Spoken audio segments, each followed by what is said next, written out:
Hello, it's 12:51 on Tuesday, March 17th.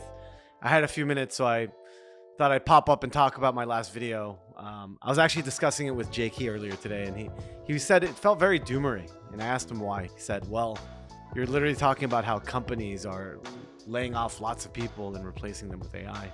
If my video is the first time people are hearing about that, I think there's a bigger problem." I mean, I literally called the video an open secret because I don't think that this is some large scale conspiracy by these companies to hide what they're doing. I actually think they're doing it out in the open.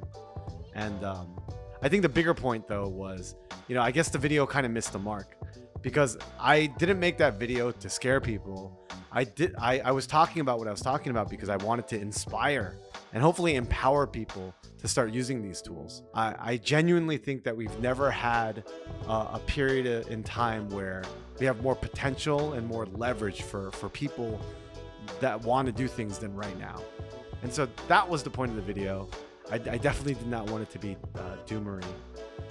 Another thing I wanted to talk about from last week, actually, which I think relates to this, is this article that went viral on X. It's by George Savolka. He's the CEO of Hebia. I don't know what that is, but it's AI related. I found out about this article because of Mark Andreessen.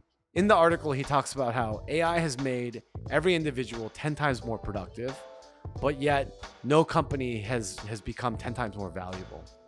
So the question is, what happens to that productivity? He goes further to say that this actually isn't the first time that this has happened.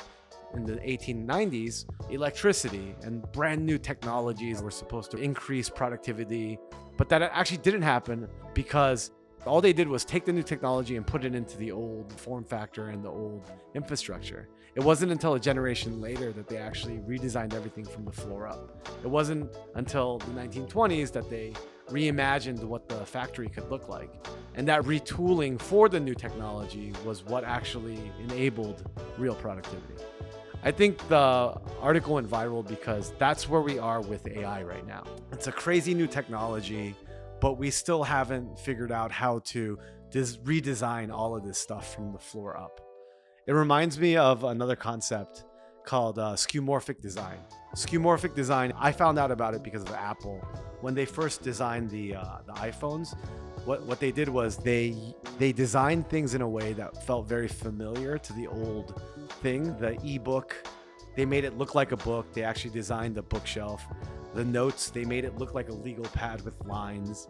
The compass, they did that so that people could understand this is how it works in comparison to what we had in the analog world. It wasn't until later on that all of these new capabilities around the new tool were realized. Wait, if it's a note that could be updated in real time, it could be shared, it could be searched, it could be highlighted. And I think if you go back in history, this is a pattern that repeats over and over. I'm making this video on a camera right now. The first cameras were actually just put in front of the stage because all they wanted to do was record the play. It wasn't until later on that they realized, wait, we don't have to just record the play. We could take it outside. We could show different angles, different points of views. We can span across time. It wasn't until they reimagined what could be done from the ground floor that they were able to truly embrace and leverage the new medium. I think that we're in the skeuomorphic design period of AI. Candidly, that's the way that I'm using it today. I have one agent that is essentially now my marketing stack. I have another agent that's my chief of staff. I have another agent that's my COO and my operator. These don't have to be this way. I could actually just have one agent that handles all of these things, but I'm using him this way because I still need there to be a familiarity that works for me today. But what I'm really excited about is getting to a place where I can start doing things that I had never even imagined before. What does filming outside look like? What does being able to edit a note in real time look like? I don't even know what those things mean for my applications and how I work every day. But that's what I'm excited to think about. And so the idea of skeuomorphic design and us being in that phase of AI, yeah, that's the idea that I wanted to throw out there today. I'll be back tomorrow.